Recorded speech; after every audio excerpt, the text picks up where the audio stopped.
two, one, go. Careful. What are you doing? Are you okay? Hello and welcome to Power Drifting, the Rally Game podcast. My name is Tom, and this is Service Area, a more relaxed, loose fit episode where we slow down a little bit and shoot the breeze about some recent goings on in the rally game scene. Maybe chat about some games that we've played and just generally talk nonsense to varying degrees. Joining me this time in the virtual cockpit is not one, but we have two co-drivers, a couple of retrobates. First up, we have a man I've spent many an hour on the airwaves with, mainly talking about Dreamcast games, I might add. He actually races in real-life racing cars in his spare time. His name is James Jaz Harvey. Jaz, welcome to Power Drifting. Thank you, Tom. It's a dream come true to be on this podcast, to be honest. I feel like I've been nagging you for about 6 years to get me on this podcast to talk about rally games. So it's lovely that we've finally sat down together across the virtual table, as it were. Yeah, across the virtual center console of this imaginary rally car that we keep alluding to. In my mind, I don't actually know what kind of car it is. It's just like that cockpit in like a VR rally game where it has no back to it. Yeah. A bit like that. But we need to have a back to the car this time because we've also got a second co-driver. He's a backseat driver. He's a man I've spent precisely zero time with on a podcast before now, but with whom I have shared many a conversation about the finer points of games of all types, and a man who has got an encyclopedic knowledge of esoteric racers of yesteryear. As I alluded to, he's shoved in the back seat, the non-existent back seat presently, but I'm monitoring his behaviour in the rearview mirror. His name is Martin Hinson. Martin, welcome to Power Drifting. Thank you. It's great to be here. This is my first, well, if it goes live, my first ever podcast appearance. I've done one before, back in the day for Retro Collect, which never made it out to the air. So this is effectively my debut, re-debut. Wow. So you were on a Retro Collect podcast that was consigned to the dustbin of history, never to be heard. And then you've come back out of the shadows onto Power Drifting. It's amazing. That's exactly it. What was the topic of that particular piece of lost media? Can you remember? I believe it was Castlevania, with the only thing I can remember about it was obviously Chris Smith, as in Chris Smith Stir. Mm-hmm. And the legend that is Kurt Kalata. It was a really good. Oh yeah, good from chat. gaming. Was it Hardcore Gaming 101? That's the man. So Yes. yeah, we actually had it was a really good couple of hours chatting. And then Retro Collect sadly is no more, and it just never made it out. So this is an exclusive. Wow, look at that, a little glimpse behind the curtain.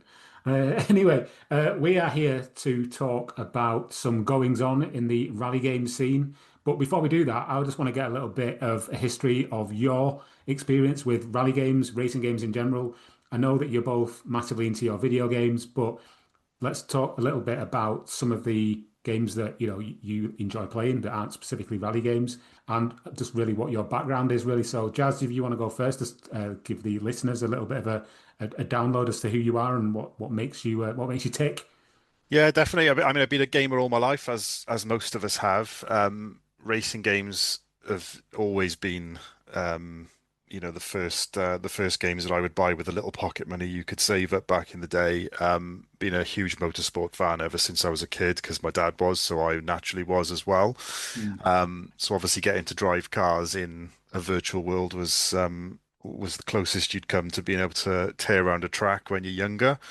And I think that's why I've got we're all very nostalgic about the 90s, but the 90s was really the coming of age of the motorsport, the racing genre when, 3D games first started to be a thing, and, it totally transformed the way we play racing games. So those kind of mid 90s racing games on PlayStation, on N64, and then on Dreamcast is very much my wheelhouse, if you like, from back in the day. I've been known to have a very strange soft spot for a notorious game called Spirit of Speed 1937, which I'm sure we won't talk about on this show. You never know. But I think it's fair to say that pretty much any racing game from the 90s, any 3D racing game from the 90s, if it's got four wheels, I will find some sort of enjoyment on there. Um, and yeah, nothing's changed nowadays, really. I mean, obviously with racing in real life as well, I do a lot of sim racing now, so more on the PC, so things like Assetto Corsa, iRacing, and things like that. And obviously, there's a lot of transferable skills from the complexity of racing rigs these days that you can actually take onto the racetrack in real life. So Mhm. I'm not exclusively a racing gamer. I do play a lot of other games. But yeah, racing games is definitely my kind of my forte. And as far as rally games go, my first real introduction to rally games was, like many people my age, I guess, was Colin McRae Rally on the PlayStation, which was just, Uh-huh. such an exceptional game. And then, loved things like V Rally and things like Driven. I don't know if you remember Driven. I do, yeah. Things like that, great little rally games that were, I think that was the peak era really for rally games, was that kind of PlayStation era. So I played a lot, Tommy Mackinnon as well. And yeah, still do a lot, dabble a lot in the rally games these days. I would say, despite being a huge motorsport fan, rally is probably not the one I follow the closest. More of a circuit racer, but as I said before, if it's got four wheels, I'll take enjoyment of watching it go around a track, whether it's Mhm. tarmac or mud. So yeah, that's me. Excellent, thank you. Yeah, and I must say as well that the one of the main reason that we've actually brought power drifting back was because of your constant and incessant pestering about, Tom, when are we going to get this back on the road? We need to redo this. I'm like, no, I don't, I can't. I've got too much other stuff to do. And then here we are. So obviously, you are a master manipulator. Is that the right term? I don't know. I don't know. Ask my wife. I think just Cool. on that note, though, I remember when you first launched power drifting, because the original Rallycross on PlayStation is one of my favorite games of all time, and that was Mhm. the one that was my where my persistence originally started with you, because I was like, Tom, when are you going to do Rallycross? Because I really want to do a Rallycross podcast with you. Can I come on as a guest? Can I come on as a guest when you do Rallycross? So yeah, that was when that all started. Well, your dream might come true because you might actually be hosting a Rallycross podcast on I this very might show. I might just host that episode and then just ride off into the sunset afterwards. Thank you, Jazz. And yeah, there he is, the man who's next on the spot. Martin, give us a rundown of your history with racing games and why racing games, why games in general, why anything. Well, yeah, I mean that's an incredibly deep topic, but I'll just stick to the racing game side of it, and which is deep in itself, to be honest. I think for me, I love cars. I've always loved cars. I've always driven a lot of cars featured in the racing games and owned, and various track days and stuff like that. And but it's the synergy between technology, graphics, sound, and gameplay. And I think racing games distill it better than anything. So when you go back to a new console generation, it was the racing game with the headlines, Ridge Racers, your Wipeouts, F Zeros, and they always have great graphics, great gameplay, and great sound. And sound is something I'm massive on with my gaming since back in the day of the Darren Jones of Retro Gaming showing me Super Castlevania 4 through his stereo and the panning sound. I've been a sound obsessed since then. So it's such a key aspect, and racing games do it so well. I've just always been into them, and it exploded, as James says, in the 90s with the home ports of Ridge Racer, Sega Rally on the Saturn, and the quality of like Wipeout. We had so many different racing games to choose from, and Mhm. so many of them were good. And I actually own, and I use this as my pickup line actually when I'm going out, is I own over 150 physical racing games. And the amount of women it pulls in is just astounding. I mean, so it's something to be proud of. And but series wise, Tokyo Extreme Racer, Shutoku Battle is my favorite. First played it on the PS1 and loved it through the Dreamcast and onto the PlayStation 2. And obviously, it's coming back. Well, it's back already on Steam and it's back Mhm. on PS5 next month, which I've ordered a copy from Japan physical. Obviously, that would net me a few extra women. And then rally wise, Power Drive is the first home rally game that I loved on consoles on the SNES. And obviously, Sega Rally in the arcade was just unbelievable back in '94 to see that. I was 13 when it came out, and it was just, oh my God, amazing. Although I think the Saturn version is the best. So Mm, mm. so Yeah, it's anyway, a so great yeah, port. so that's me. I also play. I love Winning 11 slash Pro Evo, and quite a lot of sports games and a bit of everything. To be honest, I play a bit of anything. Ace Combat, Tekken, a bit of Final Fantasy. I love Zelda, anything really. But racing games is the number one thing that I like the most.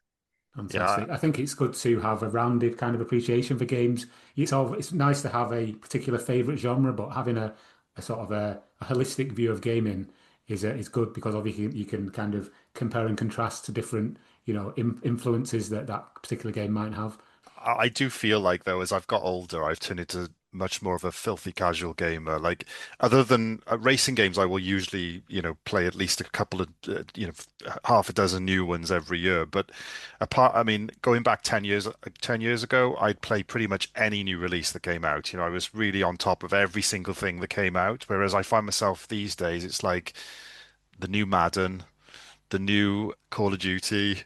And I'm like, I'm turning into those people that just buy Madden and just buy Call of Duty every year, apart from the racing games. So yeah, I do find that as you get older, you've got way less time to just and most modern games. I know we're going off topic now, but most modern games these days, I look at it and I'm like, have I really got like 200 hours to invest into this? Like, so many people are excited for like Grand Theft Auto 6 and stuff. And I just think of it, I'm like, I'm never going to see like 10% of that game because No. I know for a fact after like a week of playing it, I'm going to be like, right, need to go back to something else now. And maybe that's part of the charm of racing games as well, is that they're just so easy to pick up and play. And Mm. obviously, if they're designed in a good way with a good career mode and everything else, you can lose yourself in there for, I mean, I've done about 200 hours on Gran Turismo 7, for example, but yeah, they've got that pick up and play about them. Absolutely, absolutely. Brilliant. Well, thank you both for introducing yourselves and giving us a little bit of a potted history as to who you are and what you like. The whole point of that really was to introduce you to our listeners, all three of them, and just to say, as we go forward, we will have the occasional episode like this where the three of us are on, but predominantly it'll be, as it was.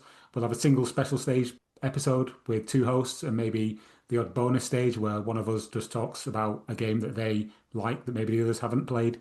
And as time goes on, we'll just kind of like sort of slip into that rhythm. So yeah, that's just a little bit of housekeeping up at the top of the show. But gentlemen, shall we jump into some of our topics that we want to discuss?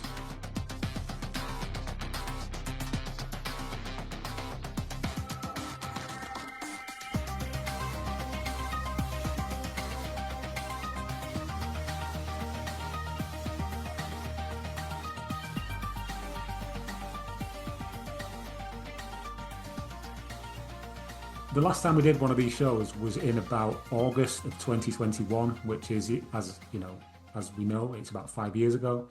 And I listened back to our last service area episode. Myself and Mike covered a range of different games in that episode. But one of the major topics we discussed was the impending release of WRC 10. Obviously, that game hadn't actually arrived at that point. It came out a month later in September 2021 from Nacon and Kyloton, or KT Games as they changed the name to. I thought it was a fantastic game. We never actually got to cover it because the podcast kind of went on hiatus after that last episode. Gents, have you played WRC 10? I haven't, but that's No. more because I tend to stay away from games developed by Nacon Okay. is it Nacon? Is that how you pronounce them? I think it is Um, Nacon, yeah.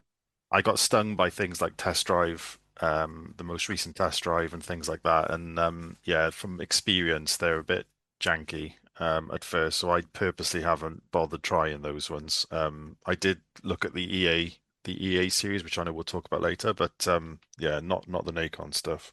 No, fair enough. Martin, what about yourself?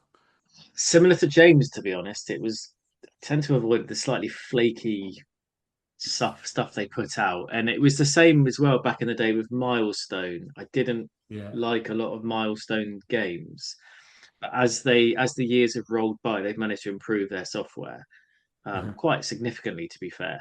Um, but yeah, it was just a bit wishy-washy. So I just thought other things were worth my time rather than those playing those. It's a shame, really, because the sport needs a good quality product fronting it for people to get into it because games draw people in. So Yeah, yeah, yeah. No, I agree. I mean, I I played WRC 10 just because I played all of the WRC games every time a new one would come out. I remember myself and Mike waxing lyrical about WRC 9, about how it was the best one that they released up until that point. And that was true. You'd expect it to be when a company has such a long standing relationship with a particular franchise. Although you could look at things like FIFA and think that's not actually true. But yeah, with WRC 10, I think it was the best one up until that point. And then obviously the following year, the same team released WRC Generations, which was an improvement and iteration over WRC 10. And that was almost like the kind of last hurrah for KT and Nacon because the news had already come out by that point that they were going to be losing the WRC license to EA Sports. Because around that time, that's when the whole thing went down where EA Sports had consumed Codemasters. And then I think the idea was that, oh, we've got Codemasters, they make Dirt Rally, we're going to get the WRC license. Here you go, make some magic happen. And I think the collective gaming world kind of held their breath to see what was going to come out of that partnership. And to say it was a false start is probably a massive understatement. Because when EA Sports WRC was launched, developed by Codemasters, when it was launched in November 2023, it was underwhelming, but also it was hit with a massive amount of technical issues, which is what a lot of the reviews focused on. Before we get to that, though, again, gents, any experience with WRC Generations or EA Sports WRC, Jazz?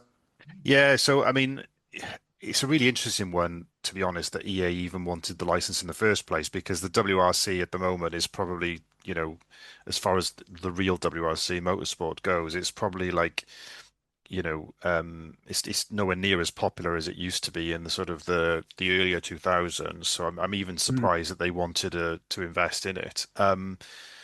It was brought out at a reduced price. I remember that, and it was in a sale countless times. Because as you say, the reception of it wasn't wonderful.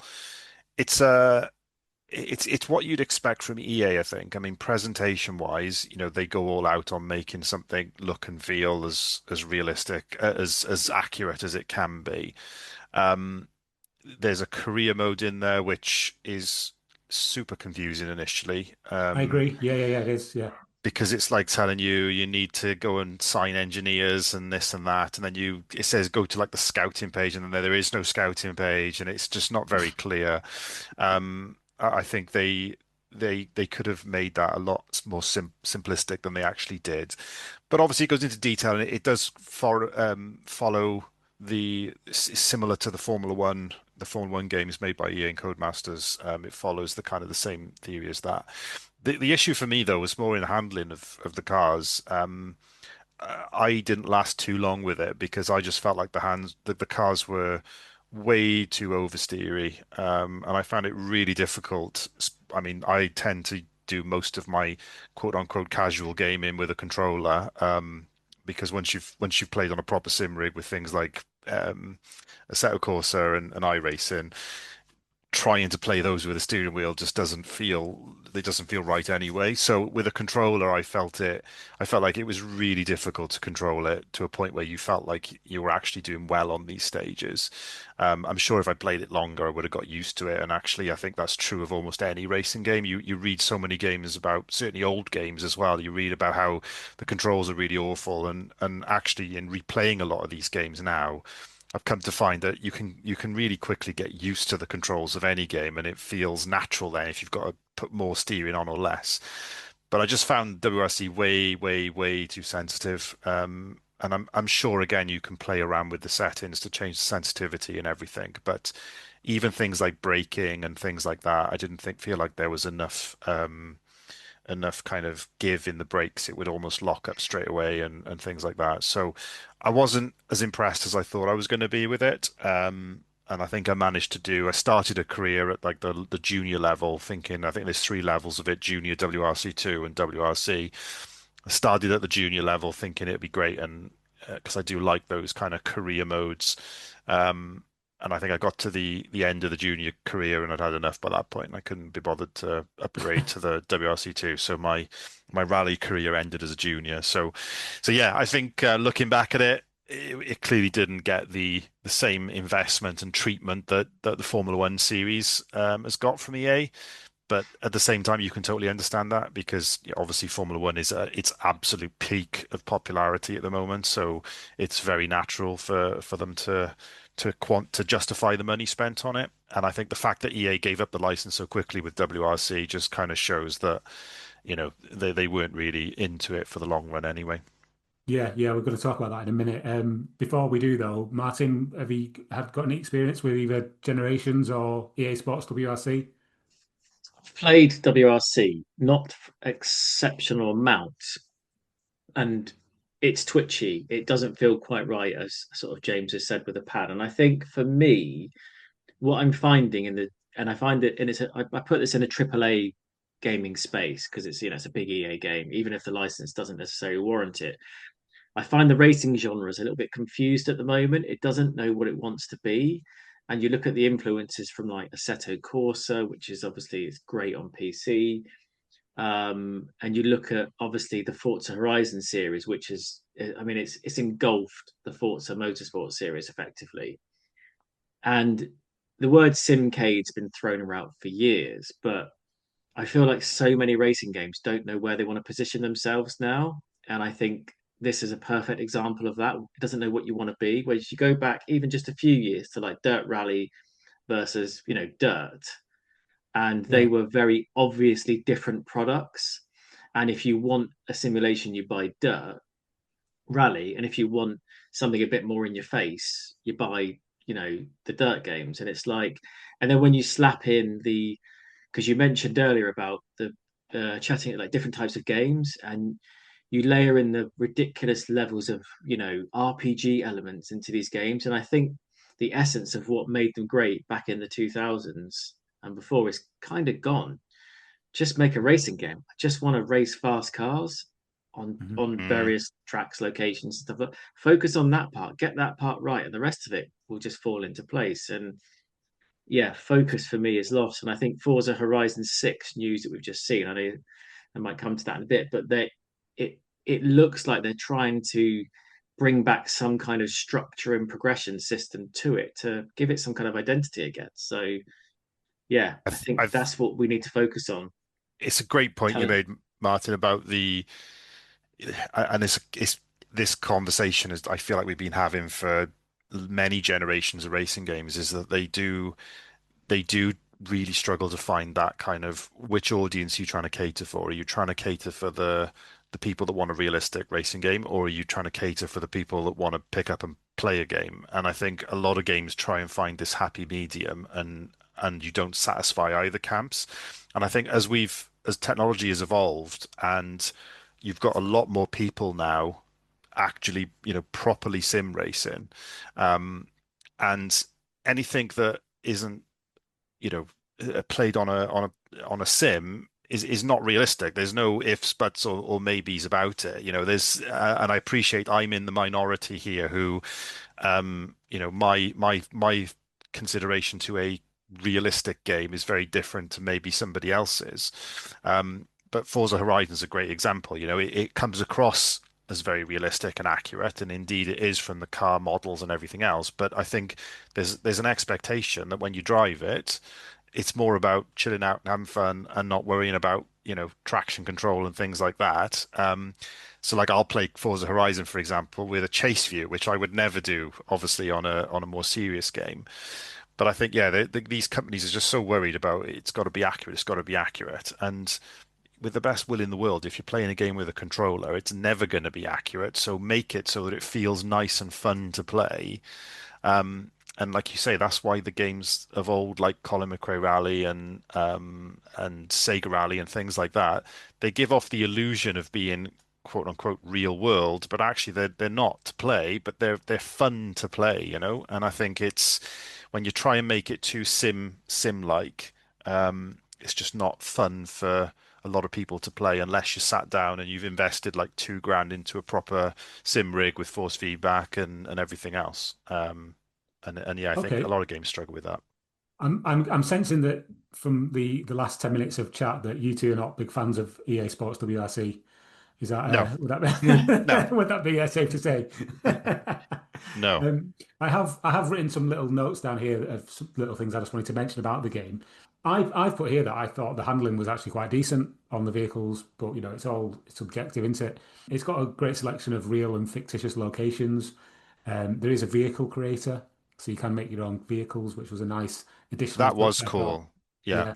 But as you alluded to there, Jazz, the confusing career mode and this constant reference to a guy called Max, who is never actually revealed to you who Max is. Max is happy. Max will like that. Who's Max? Tell me who Max is. It's just weird. There's also no Toyotas in the game apart from the GR Yaris. So there's no like GT4s, there's no Corollas, which is just a bit weird considering it's got the full WRC license. It had the same development team as the Dirt games, but they abandoned the Ego engine in favor of the Unreal Engine 4 to allow for longer courses, apparently, because some of these courses are like 20 miles long, which is a nice addition. But really, the amount of technical glitches and problems that engine change brought with it is probably what led to some of the early, it wasn't really outrage, but a lot of the negative press that the game got, certainly on like YouTube and in the gaming press, due to like the stuttering, the screen tearing, which largely has been done away with through like updates and things, but it still exists. Certainly on the Xbox Series X version, it does. So yeah, and again, a lot of DLC has been released for the game, and as it stands now, it's in a way better place than it was at the start, and it's actually a pretty competent game I find now.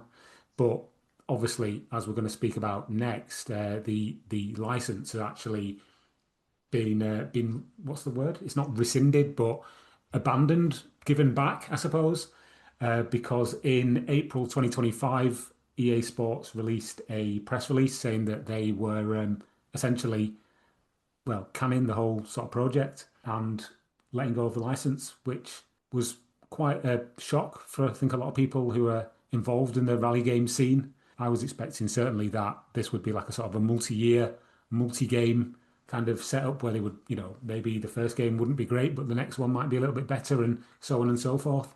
But for them to simply abandon the license after one release, one and a half if you count WRC 24, was just a little bit of a surprise. The reasons for it have never really been made public. And it's, you can take educated guesses that maybe the game didn't sell as well as they thought it would, or the negative backlash at the launch of the game. It's just it's just odd. Yeah, I think it's probably a mixture of all that stuff. I think, as I said, I don't think the market is there for, if you were to release a Formula One game tomorrow, for example, without a license, people would care about that. Whereas if someone released a rally game tomorrow without a license, it's not like you've got, well-known tracks to worry about. It's just A to B, right? I Mm, think the WRC license, as it were, I don't think you're attracting many people who are like, I'm a huge fan of the WRC, so I'm going to buy whatever WRC game. Like for me, if I'd buy every Formula One game if it were, and have them for the past like 20, 30 years, regardless of if it's any good, because it had the official license to it. So I suspect it was a culmination of everything you just said. And as I said, their F1 series is they clearly don't have the manpower to update that every year now because the F1 game this year isn't happening. It's just going to be DLC with mm. for F1 26. So I suspect it was just a case of they got this Codemaster Studio. I appreciate there'll be different teams working on the rally side, but it's probably a case of it's much better to put all their eggs in the F1 basket, and just carry on churning out F1 games because they know the market, the audience is there, and I suspect that's not true of rally fans, if you like. As I said, if you brought out a shit hot rally game tomorrow and it didn't have a WRC license, I don't think it's going to make any difference to the sales if it's a great game or if it's not, compared to if you brought out a WRC game that was a great game. I don't think people care about that. It doesn't have the weight, I don't think. Hold that thought because the game we talk about next might actually live up to that prediction. Martin, any thoughts on this whole debacle? Yeah, so I mean, EA first and foremost, the sort of company that would walk past a drowning child. So it's no surprise that they've given up the WRC license so quickly. I think for me, when you Formula One got mentioned a lot there, and with Formula One, now I loved Formula One back in the day, which is sort of late 80s through to early 2000s. And I personally think it went for a real flat spot of quality, but the popularity never declined because the personalities of the drivers is so big in Formula One that you see people like fighting, which is silly, but they fight over oh, Verstappen's this and, Vettel was that and Hamilton's not really fit to lace, Schumacher's boots and all that kind of nonsense. And he's got the best car and all that kind of stuff. So the drivers are the sort of the driving force for pun unintended there. But with WRC, it's not quite the same. Mm, So the cars, I think, are the star with WRC. And I think what really hurt the WRC was Mitsubishi and Toyota kind of pulling out for a while. And if you remember the classic early days of sort of Celica versus the Focuses versus the Evos and the Imprezas, they were mm, iconic cars, and it faded in the mid 2000s, well, the late 2000s, and the Impreza Evo battle was legendary up to the Evo 10. That stopped, and I think that hurt the WRC. We all know Colin McRae Rally, and we all know Richard Burns, but only a few of them are, I think, superstars, whereas a mm. lot more F1 drivers are superstars. So I think the WRC license itself is kind of superfluous. You look at what James said, you release a good rally game, people will buy it if they like rally games. And I think it almost hurts a rally game to have the WRC license because you can go a little bit freer with the type of cars and tracks you put in there. And because I think it's getting a bit better again with the types of cars available, but 2010 to 2020, I think WRC cars were not of the level of excitement they were back in the 90s, and definitely not the rockets back in the 80s, which were banned. Mm. Yeah, totally. So I think that's my thought on it. I think. Yeah, no, very, very, very valid points, I think. Well made. The interesting thing about this whole news item is that the license apparently has gone back from whence it came to Nacon and KT Games, who are rumored to be working on a new game that may be releasing in 2027. Thoughts on that are that WRC Generations will undoubtedly be the basis for whatever game they create. And I just really hope that they revamp that career mode because they've had the same career mode for the last 6 games, something like that. And Mm. it's just like, please, I don't want to see the same workshops and the same Yeah. the same events and the same calendar, you know what I mean? And again, it goes back exactly to what Martin was saying earlier.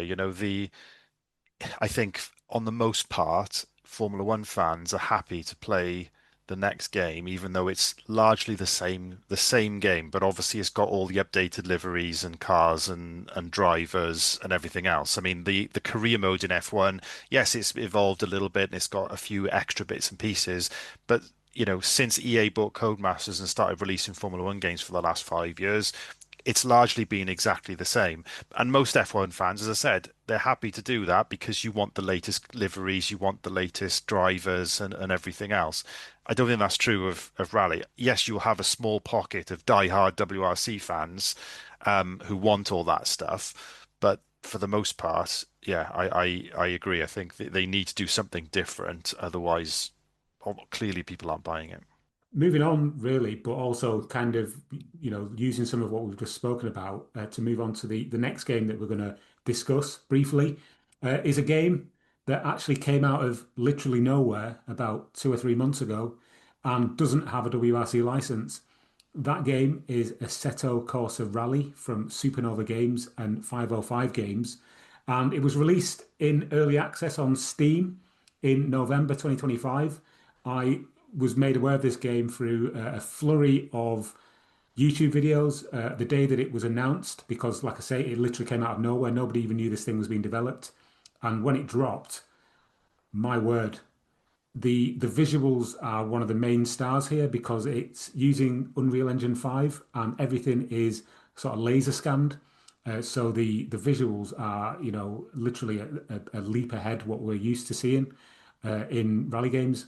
And it doesn't have an official license. It is very much catered towards the hardcore simulator racer, hardcore simulation rally racer. But I've played it. Version 2 is out now. Version 0.3 is coming very soon at the time of this recording. But yeah, I've played it. I've tried it with a controller, which apparently you're not meant to do, but it's fine. I've also played it with a wheel, more of which I'll speak about later on. And yeah, it's just a great time once you get to grips with the controls and the handling of the vehicles. There's not a lot of content in there at the moment. As I say, it's only in early access. There's a handful of courses, a handful of cars. There's not really anything to do other than just do time attacks or practices. But there is an online leaderboard, and yeah, it's just a real tour de force, if you want to call it that, in terms of technology. Look what we can do. This is what's coming soon.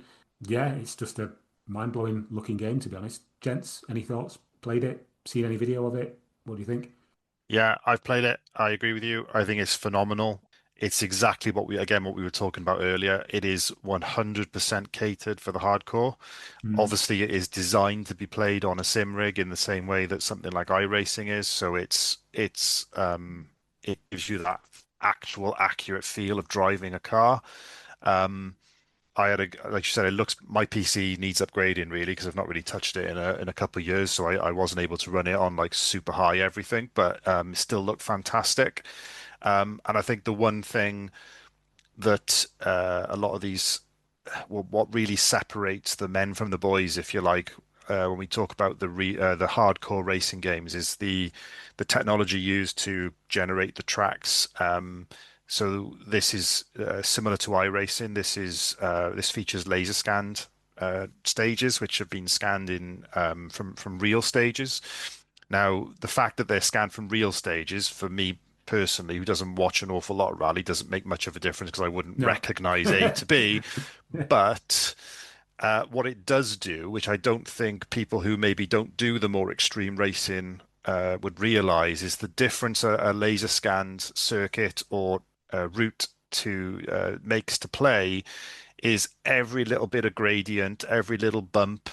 All these things make a huge difference to when you're actually playing the game. And once you've started, certainly with circuits that you recognize, if you race on a game which has got a laser scan circuit, the difference that you then experience when you go to a game that doesn't have race the same circuit on a game which doesn't have a laser scan circuit is just mind blowing. And as someone who's raced circuits in real life and then done it on the simulator, it's just the little tiny bumps and camber and things like that makes the most crazy difference.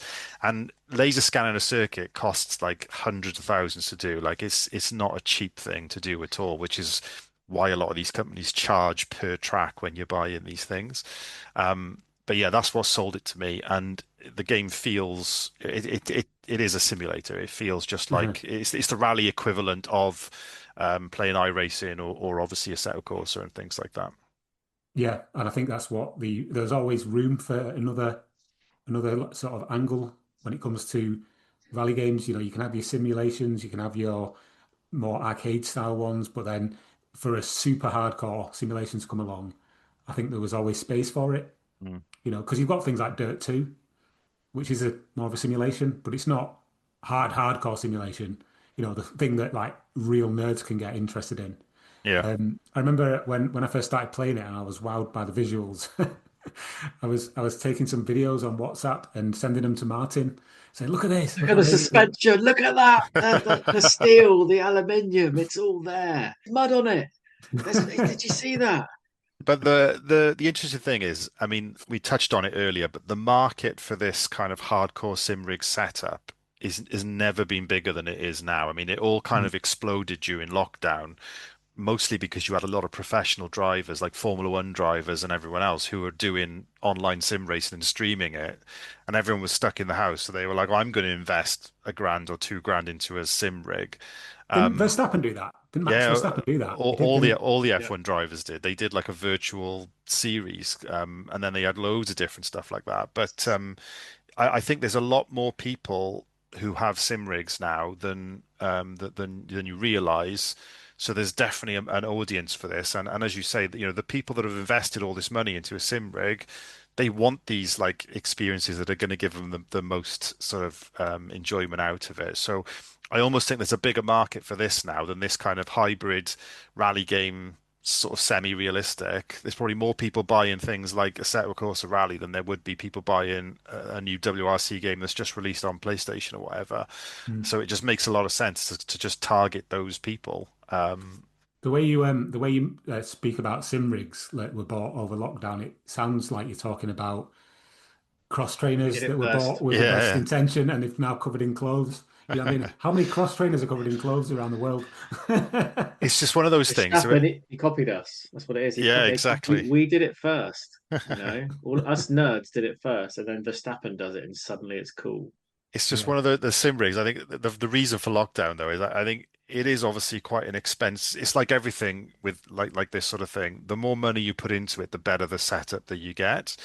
And it is quite a big initial investment, but you know, once you've built a sim rig that is as good as it can be, you don't half get your money back on it, you know, within a matter of months, the amount of hours that you spend on it. You Oh yeah. lose family members, but you gain so much more satisfaction in driving a virtual car around. It's another world. Martin, I'm not going to ask if you've played this because I know you don't have a dedicated gaming PC and it's only on Steam at the moment. But your thoughts and Mm. opinions of what you have seen? Yeah, I mean, Assetto Corsa is one of the probably two reasons I don't own a gaming PC. The other being the modding available on Provo, which is amazing. It's just sometimes I just log on just to watch like all the custom content on Assetto Corsa, and it's just astonishing. And you know that you'd lose an absurd amount of time. I need to put limits on myself Yeah. because virtual cars, I'd just be there forever. But I think this is going to be brilliant, and I'm going to come and play it soon once my car has been the oil leak's been fixed and my suspension's been done. I'll be driving up to your neck of the woods, partly to play Assetto Corsa Rally and to run my fingers through your hair. Oh, really? That's nice. Yeah, because I haven't seen you with hair in the sort of couple of decades now that I've known you. So to be honest with you, mate, I thought you had alopecia or something. To be honest, I But mean, I know this is an audio podcast, so people listening to this aren't going to be able to see what my hair looks like. But it, I mean, it does feel weird having hair again, having had a it's shaved there, head for the yeah. last Yeah. sort of 20 odd years. So yeah, I know that Jazz has adopted the Yeah, familiar kind of. I wish I could feel what hair looks like again because Just I've come to me with Tom's and we can just, We'd honestly stood there looking, rubbing each other's heads. yeah. I want to touch on something though that James said very briefly. Like I said, I think it's going to be really good, and aesthetic course is great. So, but it's the track scanning and the laser detail.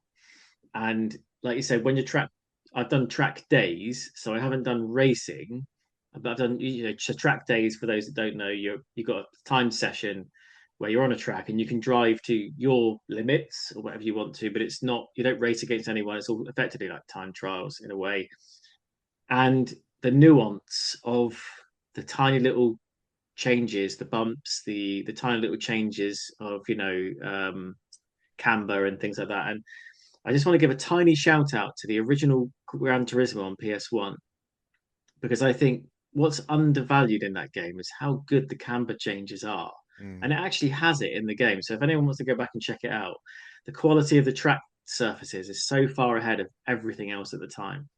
And it just made me think of that.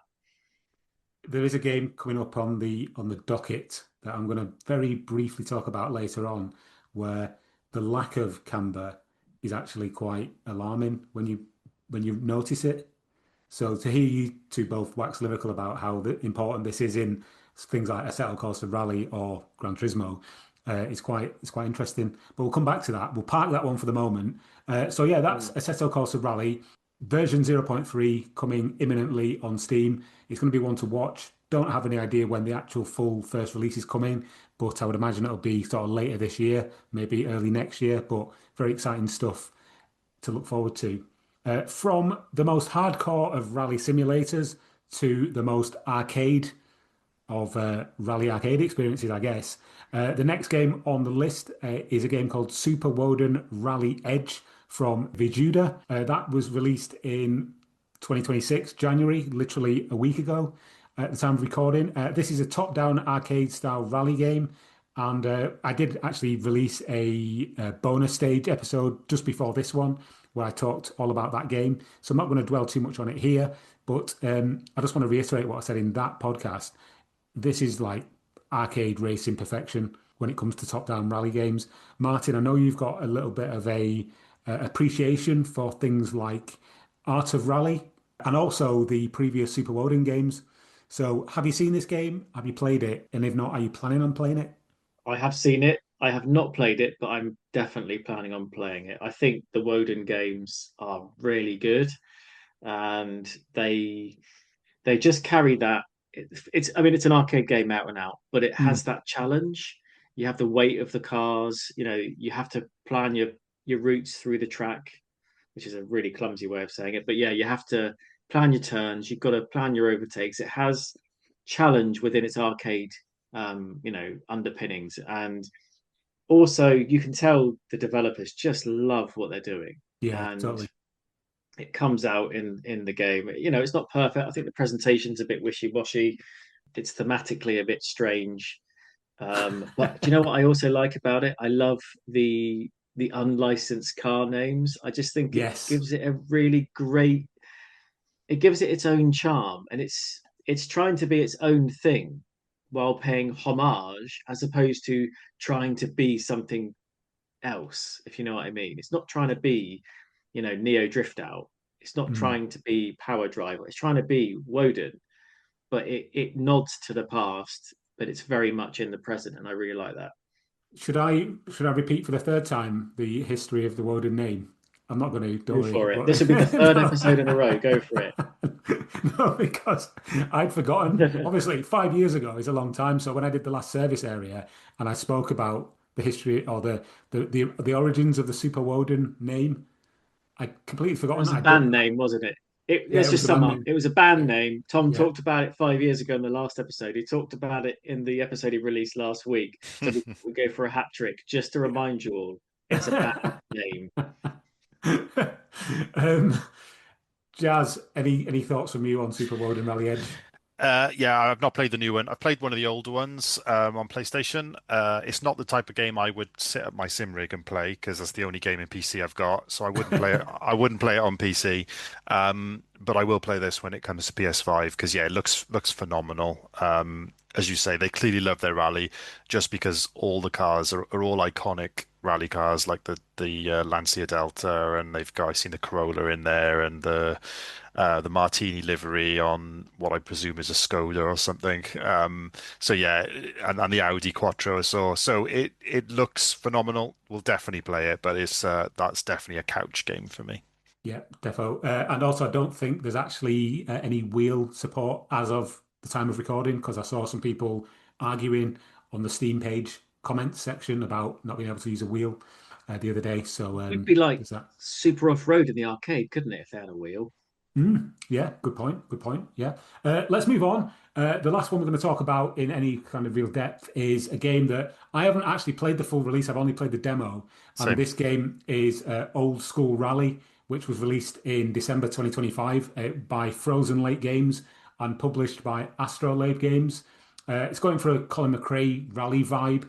I'm a fan of the aesthetic but I'm not a fan rather of the handling. I've only played the demo on Switch, and I had high hopes for it, but I wasn't overly taken with it. And for me, it's just because of the handling of the vehicles. It's almost like the vehicles kind of rotate from a central pivot, like they've got like a spike stuck through the middle of the car, and they rotate on a central axis. Not a fan of that. Jazz, I know you've played it. What do you think?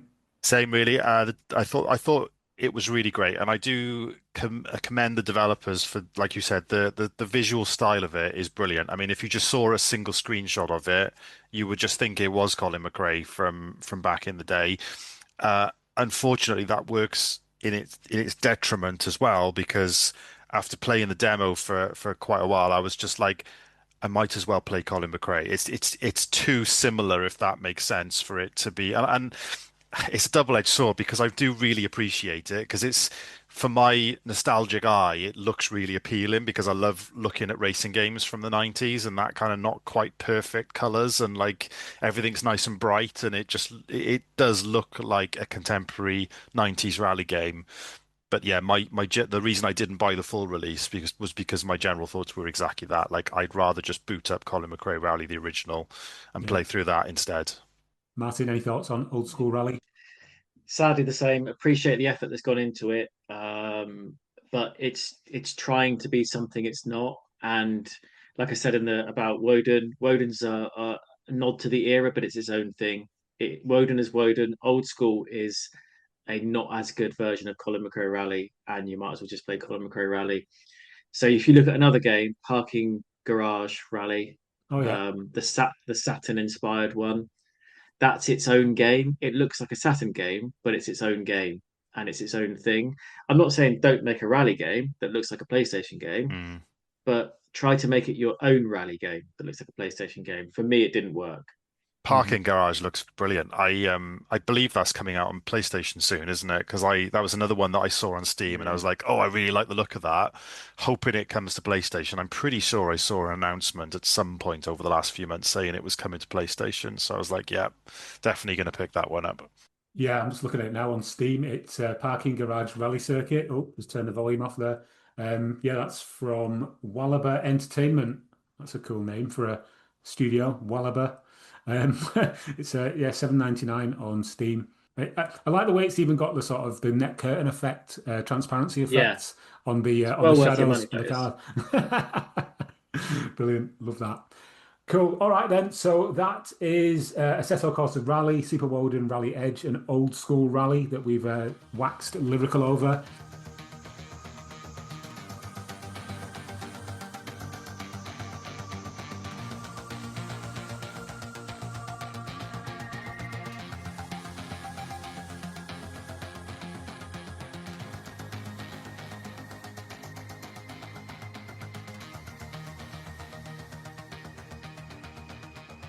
In the next little section, I thought it'd just be cool just to run through some of the games that we've all played individually and not spend like a massive amount of time, just a few kind of offhand thoughts, because I thought that as time goes on, we might actually do full episodes on some of these games. So rather than kind of just go over what we've already discussed on this episode, we could just say what we've been playing.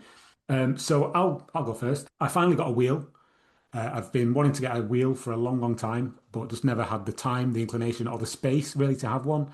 Now I do, and I bought a Thrustmaster T248X. It was only about 100 quid. The guy that had it, he'd done something to his leg and he couldn't use it anymore, and he just wanted rid of it. So it came with like the full sort of set, like the little kind of stand that goes on with the pedals and the little gear stick. So it was a bit of a bargain, to be honest. And Nice. I've been playing quite a few games. Up until buying that wheel, I'd almost exclusively played all of my games with a controller, unless it's like a first-person shooter on Steam using mouse and keyboard.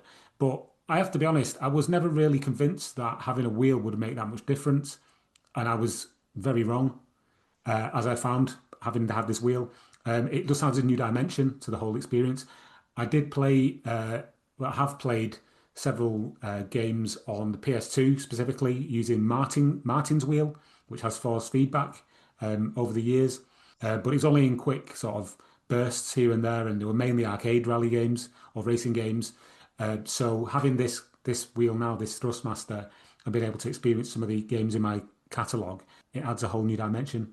Okay, so that's a little bit of hardware that I've purchased, and the games that I've actually been using this wheel with are as follows. So Dirt Rally 2.0, obviously classic. Everyone's played that if you've been to rally games. I did go back and start playing through the arcade style Dirt games as well. So Dirt 4 and Dirt 5. I think Dirt 4 is a better game. It's more rooted in reality. There's less neon. There's less like, things flashing in your face and weird logos for stuff. Dirt 5, great game, don't get me wrong, but I think Dirt 4 is a better one just because it's more rooted in Sam, reality. I'm jump in there. Please don't make your racing games like Dirt 5. It's a horrible video game. It's obnoxious, it's loud, it achieves nothing. It's a waste of assets and skilled developers' time. Tells how you really feel, So Matt. Martin tells how you really yeah, feel. I mean, I got Dirt 5 because I think it was the very first game I got for the Xbox Series X when the system launched, because I wanted something that was quote unquote next gen. And I remember being really underwhelmed with it. And then I must have played it, non-stop for maybe about 3 months or something at the start of this generation. Then completely forgot about it. And then only, maybe 6 months ago did I remember that I still had it on my account, re-downloaded it, started playing it again, and started playing it with the wheel. And I mean, it is a fun game. It is obnoxious, Martin. You're right, but it's fun nonetheless. But I do prefer Dirt 4 specifically because it's more, like I say, rooted in reality, and you also get those kind of algorithmically generated tracks. So you've got an infinite number of tracks using the same furniture or biome or whatever you want to call it. So there's that. Another game I've been playing a lot of recently, which I picked up for I think about £1 on Steam, was Sebastian Loeb Rally, which was released back in January 2016. Comes from Milestone, who previously did the WRC games before they had the license wrenched from their cold dead hands. This is a much more simcade rally title, if you want to call it that. Looks great in this modern era, especially on the PC. And it's the game that I was alluding to earlier when I was talking about a complete lack of like camber on the courses. All of the courses seem really flat. And I don't mean that in terms of elevation, I just mean in terms of the camber. But, there's a lot of content. I do enjoy the Sebastian Loeb experience where you basically get to live through his whole journey from the very early stages all the way up to becoming world champion. And there's some really good like video interviews with him as well, where he explains the different races that he'd been through, and then you get to actually play them, which is quite a nice touch. Quite similar to the whole Colin McRae DLC that was released for Dirt 2.0, Dirt Rally 2.0, I should say. And then the last two other games I've been playing are V Rally 4, which we have covered on this podcast in the past, but I just wanted to see how it worked with a wheel. And I can report that it's actually really good with the wheel. I wasn't expecting that, but in cockpit view with the wheel, it's spot on. And then last of all, Dakar Desert Rally, which is appalling with the wheel. So complete 180 to V Rally 4, but it's just a game that I enjoy because it's Dakar and I find it quite fun, to be honest. So yeah, that's just a little rundown of what I've been playing on the PC, the Xbox, and on the Switch. Next, over to you, Jazz. What have you been playing? Nice. You won't go back now after you've had a wheel, mate, I tell you. I You'll can. be Yeah. you'll be investing in your full sim setup within a couple of months now, I can see. Should be good. Um, I have been enjoying a lot of older racing games recently. So I had pre-ordered a an analog NT, Mm. so I could get my nice crispy N64 on a 3D on a HDMI via HDMI without investing in upscalers and things like that. I've had a few analog products in the past, and I've always been really impressed with the quality of them. So I was happy to pre-order this. I think ended up being over 12 months before they ended up actually shipping. So I've been sort of revisiting some of the older N64 games. And the one that I've been spending more and more time with is GT64, which got Ooh. a lot of stick at the Ugh. time. Yeah, got a lot of stick at the time. And I think it was one of those racing games that was unfortunately in the era where Gran Turismo had just come out, and so every single racing game that came out on PlayStation N64, Saturn, and Dreamcast was being compared directly to Gran Turismo, which obviously Gran Turismo completely rewrote the rule book as far as console racing games are concerned. It's a Gran Turismo killer. Yeah, but do you know, I looking sorry. playing it. What's the I'm just matter? going to jump. I've got quite a lot of contemporary magazines, and it's like, oh, you know, Looney Tunes Racing. Oh, it's quite a good game, but it's not quite as good as Gran Turismo. It was Yeah, basically everything everything. that Yeah, was at the time, and it was just like, yeah. guys. It's not trying to be Gran Turismo. It was Yeah. bad area of comparisons. So as a GT64, going back to it now, I was so pleasantly surprised at how enjoyable it was to play from a handling perspective. Now, I'll caveat this by saying that the analog overclocks, so any frame rate issues that you may have experienced back in the day is basically non-existent now. Oh, so Um, it runs at 15 frames a second instead of 10. I really enjoyed it. I thought you could tell with the controls side of it. I think, and I'll tell you exactly what happened now. I think anyone that played that game and came to the conclusion that it was shit was basically not slowing down enough for for the corners, I feel attacked. so that the car would drift out. And when the car starts to drift out in that game, it's really hard to get it back. But actually, you're not supposed to drift around the corners. You're supposed to like slow down enough so that when you turn into the corners. Anyway, after playing it for a while, I realized I got the kind of Nurse, he's I got finally lost the it. He's you lost you it. you'll like this what I get into in a minute. So after a while of playing it, I got into the kind of sensitivity of the stick and how much you want to use it, and I started playing it on hard mode, and I was battering the CPU. And I looked online because there's only notoriously there's only 3 tracks in there. Although it advertises 12 tracks on the box because there are 3 short versions, 3 long versions, and then reverse mode of all those tracks, which I thought was quite bad. Um, but you don't unlock the reverse tracks. And a couple of like I was looking back at some old magazines and old articles, and a lot of people had said like the only way to unlock everything in the game is to do the full championship on hard. And it unlocks like extra tracks and stuff, but I couldn't find any information about it. So I was like, right, I'm going to do it then. So they're 24 lap races you've got to do on every single track. But I was enjoying it enough that I actually did it on every single track. And actually, all it does That's a is long time though to play with a sensitive stick, isn't it? it is. So yeah, I did it. Unlocked it. It turned out to be just the mirror mode, and you get like a nice little end sequence. But honestly, hand on heart, and this isn't hyperbole, I did really enjoy it, and a lot more than I think I would have given it credit for at the time. I purposely didn't buy it at the time because I was obsessed with Gran Turismo, and I was like, oh, it's just the N64's answer to Gran Turismo. But actually, really enjoyed it. So that was GT64. Then I booted up what was you could arguably say was the prequel to GT64, which was MRC, which I know you've done an episode on, Tom. I know you're quite fond of MRC. Mm. Now, in contrast to GT64, I thought MRC was a bag of shit.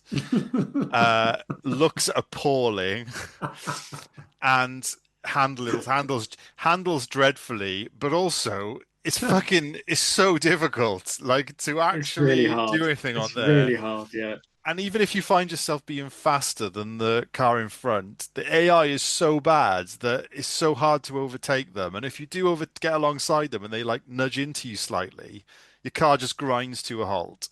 So yeah, I wasn't impressed with MRC, but as you said in the podcast, Tom, and as the reviews at the time said, it was the first game on the N64, so I think there was a lot of sort of MRC tinted goggles at the time because there was nothing else to compare it to really. Yeah, absolutely. Although in MRC's defense, the one thing that it does have over GT64 is dolphins.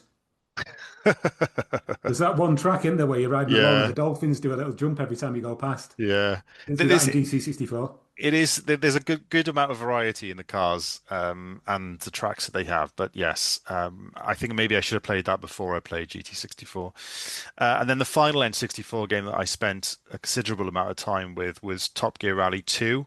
Now I'd never played this before. I had the original Top Gear Rally back in the day, which I really liked. It was a really unique sort of handling style because it was the first kind of game that actually felt like the suspension was independent from the car, and the kind of you had the body roll on the car and things like that.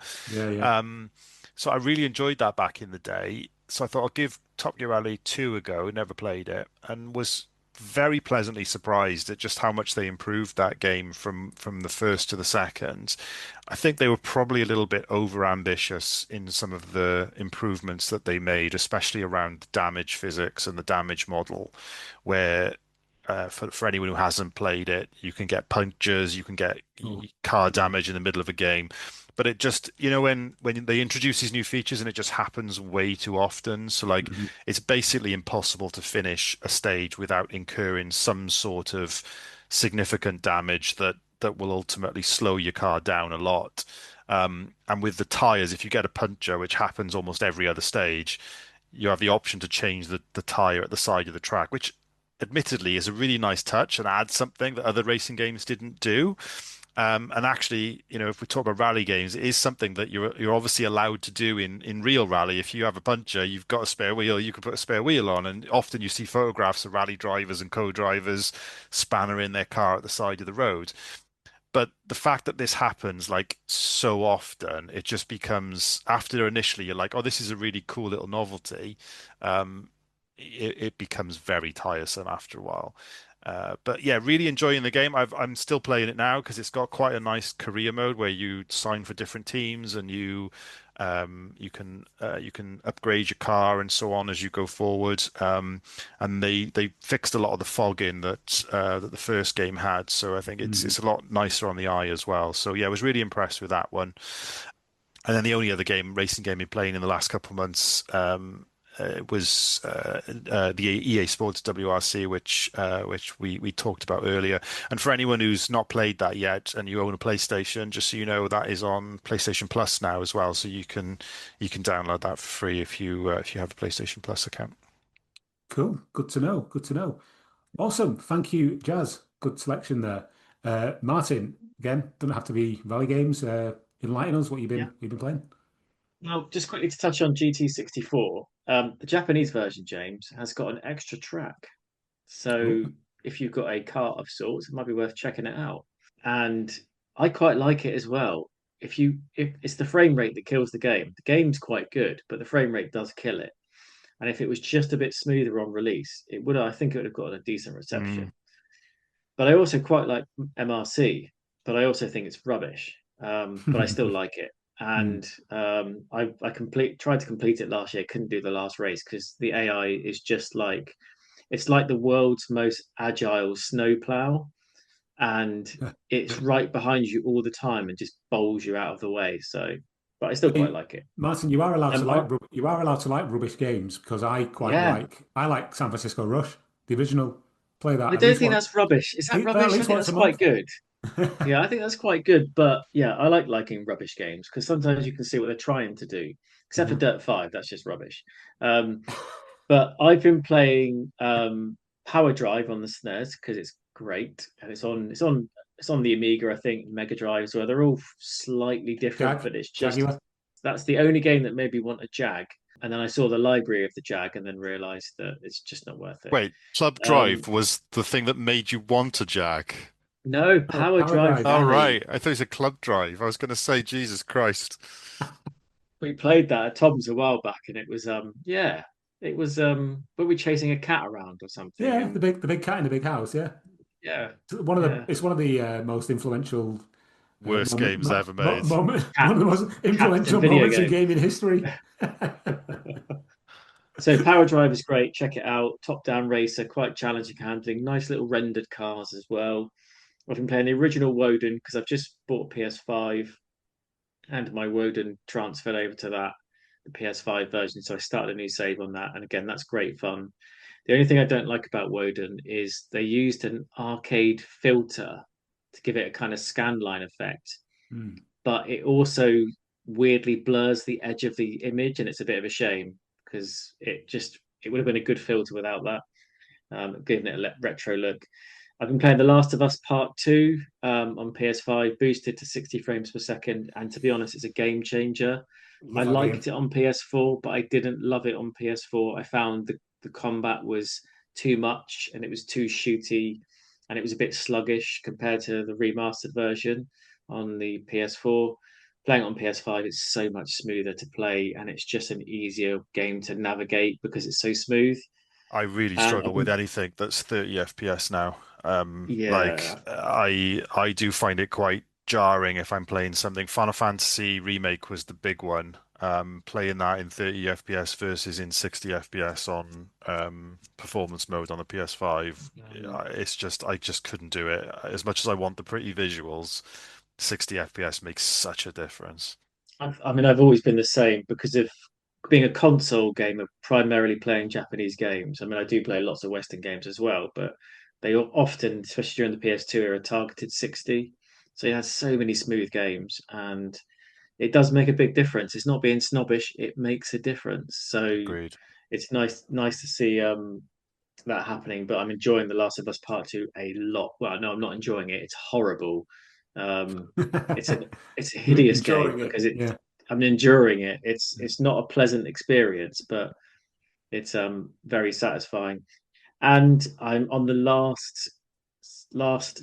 set of races in Art of Rally, which again on the PS4, 30 frames per second, it just feels sluggish.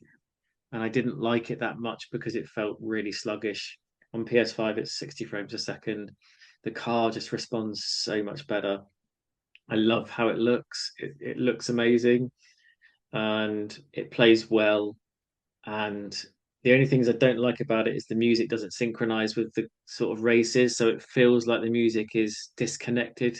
So it feels like it hasn't quite mastered what it wants to be aesthetically, which is a bit of a shame. It feels unsynchronized in that way. And the tracks are all the same width pretty much all the way through. That's would have been nice to have some narrow and wider sections. But apart from that, it's a really good game. It's well worth a play. It's different to again, it's its own thing. It's a retro styled racer, I suppose you could say, big flat colors, but it's its own thing. It feels retro when you play it, but it's a very much of a modern video game experience. So yeah, I've been enjoying that. In a way, Art of Rally is basically a modern version of Club Drive. It's got the same visual, it's got the same visual style. Yeah, I suppose it has. And do you know what? I never thought about it like that. Clearly, the developer has played a lot of Club Drive. And who could blame them? Nobody's played a It's lot a of massive. Club Drive. Well, apart from me. Explains a lot, Tom. It does. It does.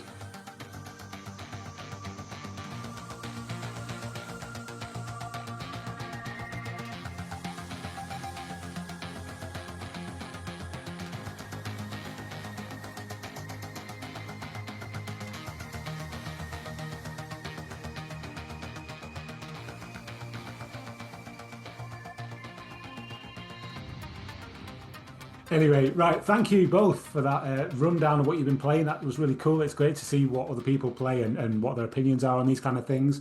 I think that has pretty much brought us to the end of this particular episode. We've got more things planned in the near future in the coming weeks and months. One game that we will definitely be covering is one that we mentioned earlier, and that is Rallycross and its sequel, because well, they are alongside Colin McRae, some of the best and most revered rally games on the original PlayStation. So look out for that in the near future. But yeah, all that remains for me to say is thank you to you for listening. Thank you, Jaz, for joining us. And thank you, Martin, as well. Your debut, I think, went quite well on this. Works it out. If this Yeah. goes live, yeah. Yeah, might just can it before it goes live. Yeah. But yeah, thank you very much for listening. You can find us on Twitter or X at PowerDrift Pod. I'm sure as time goes on and I can be bothered, I'll make some different social media accounts on things like Blue Sky, etc. But again, as I said earlier, because we only have about 3 or 4 listeners, there's probably no point. We're also on YouTube, and all of our episodes can be found at our website, which is powerdriftingpodcast.com, which will redirect you to our space on Spotify, where all of our previous episodes are available. And yeah, please feel free to get in touch if you want to on social media. Tell us what you think. And yeah, until next time, this is Power Drifting, the Rally Game Podcast, signing off. We'll see you on the next one.